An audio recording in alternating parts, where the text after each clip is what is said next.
माध्यम से मैं मंत्री जी को बधाई देता हूँ, पूरे विभाग को बधाई देता हूँ। वाकई आपका बहुत सुंदर एक तरह से मन का संकल्प हुआ और इस दृष्टि से हमारा ये बड़ा निर्णय है। पूरे देश की कई सारी राज्य सरकारें हैं, कई सारे निर्माण के फील्ड डिपार्टमेंट अपना अपना काम कर रहे होंगे, लेकिन इस प्रकार के संकल्प से चलने से हमारी मन की शुचिता भी दिखाई देती है, हमारी ध्येय निष्ठा भी दिखाई देती है और हमारे अंदर के अंतर्मन की इस भावना भी दिखाई देती है कि सरकार का पैसा तो है, लेकिन सरकार के पैसे के साथ साथ हमारे अंदर आत्मा बैठी है जो इस अच्छे बुरे का फैसला करती है और आत्मा को परमात्मा से जवाब देना है कि वो परमात्मा के घर जब जाएंगे तो हमने किया क्या है, इसके जवाबदार हम ही हैं। मैं समझता हूँ इस भाव को भी हमको अंदर से महसूस करने की ज़रूरत है कि हमारे द्वारा किया गया कोई भी काम हमको भी तो अच्छा लगना चाहिए। जिसने दिया लिया वो बात की बात है, हम भी उसके लिए बराबरी के जवाबदार हैं। ऐसे में सरकार का बेहतर से बेहतर वो निर्माण की दृष्टि से, लागत की दृष्टि से, उपयोगिता की दृष्टि से और पर्यावरण की दृष्टि से सभी प्रकार से श्रेष्ठ हो जाए।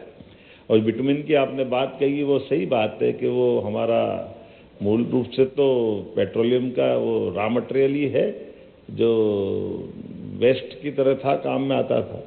मैं अपने उज्जैन की दृष्टि से देखता हूँ कि नदी के किनारे और खासकर जहाँ काली मिट्टी होती है, हमें से कई यहाँ इंजीनियर भी बैठे होंगे, हमारी सड़क डामर की बनती और बनते बनते वो एक पे एक लगाते किधर लगाते जाते 2-3-4 महीने बाद वो मिट्टी के अंदर की ताकत ही नहीं उसको झेलेगी, या बारिश के मौसम में कैसे चलेगी।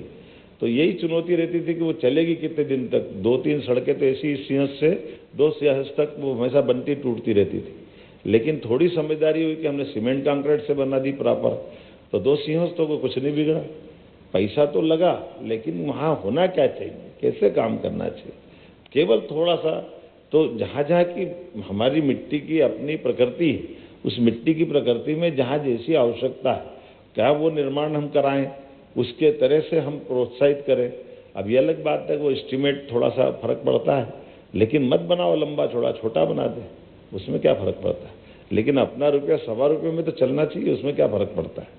कई बार हमारी जो निर्माण की कई प्रकार से बोलने के लिए तो बहुत सारी बातें, लेकिन चूंकि मैं तो आज आपको सुनने भी आया था, लेकिन संयोग से मैंने माननीय गोपाल जी भाषा से अनुमति ले ली है। आज हमारे पंडित दीनदयाल उपाध्याय जी ने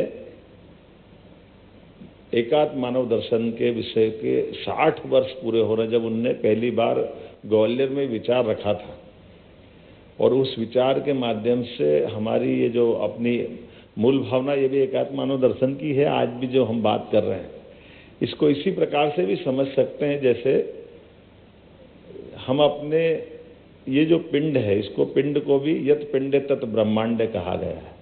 जो हमारा पिंड है वही ब्रह्मांड है, और ब्रह्मांड और पिंड में हमारी कई सारी समानता है, और उन समानताओं के आधार पर हमारी संवेदनशीलता भी, समन्वयवादी भाव भी, और हमारी इस शरीर की उपयोगिता, और इस शरीर की उपयोगिता, शरीर की समय की सीमा भी ना कोई बढ़ा सकता है ना घटा सकता है। हर एक के शरीर के एक एक सांस के साथ महाकाल आपकी आत्मा में विद्यमान है, जो अपने हर जीवन की आने जाने वाली सांस से आपको जीवन देता जा रहा है। आपकी एक दिन की जिंदगी में 1 लाख कोशिकाएं मरती है, तब आपका एक दिन का जीवन होता है। ऐसी कई सारी बातों के साथ मैं मान के चलता हूँ, आज जब अपनी इतनी अच्छी बातों को आपने मौका दिया, इस कार्यशाला के लिए आपने हमारे टीपी सिंह जी को खास तौर पे आमंत्रित किया। बहुत अच्छे समाज सेवी पर्यावरण गोपाल आर्य जी यहाँ बैठे हैं।